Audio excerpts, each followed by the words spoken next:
पंजाब के मुख्यमंत्री भगवंत मान के बयान पर कांग्रेस नेता संदीप दीक्षित ने कहा कि बड़े गठबंधन में आने के जितने तौर तरीके हैं इन्हें उसकी समझ नहीं है। आने वाले समय में माताएं ये भी कहेंगी कि एक पार्टी थी जो आजकल तिहाड़ में मिलती है। ऐसी कौन सी पार्टी है जिसका 40% नेतृत्व जेल में हो और बाकी जाने के लिए बैठा हो।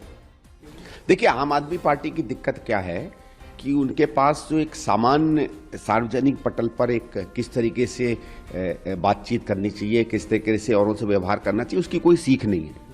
और ये इनका पुराना रहा है, क्योंकि हम तो इस बात को सस्पेक्ट करते हैं कि अभी तक दिक्कत क्या थी ना, पिछले 7-8 साल में तो वो भारतीय जनता पार्टी की बी टीम की तरह काम कर रहे थे।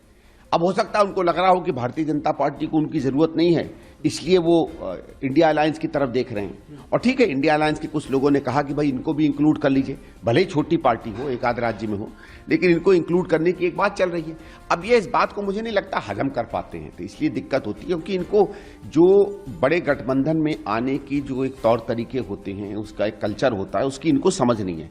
किसी के साथ भी काम करने की समझ नहीं है, चाहे दिल्ली के एलजी हो, चाहे भारत की सरकार हो, चाहे विपक्ष के लोग हों, चाहे गठबंधन हो, इनको किसी के साथ काम करने की आदत, तो आदत इसलिए नहीं है क्योंकि इनकी सारी पॉलिटिक्स पूरी दुनिया पर उंगली उठाने की है। ठीक है, अब ये इस बात को नहीं समझते हैं। जब इन्होंने कहा, स्वाभाविक है जब ये कहेंगे कि एक थी कांग्रेस, तो कांग्रेस की तरफ से कोई ना कोई प्रतिक्रिया तो आएगी। लेकिन एक बात ये नहीं समझ रहे कि आने वाले समय में माताएं ये भी कहेंगी कि एक पार्टी थी जो आजकल तिहाड़ में मिलती है।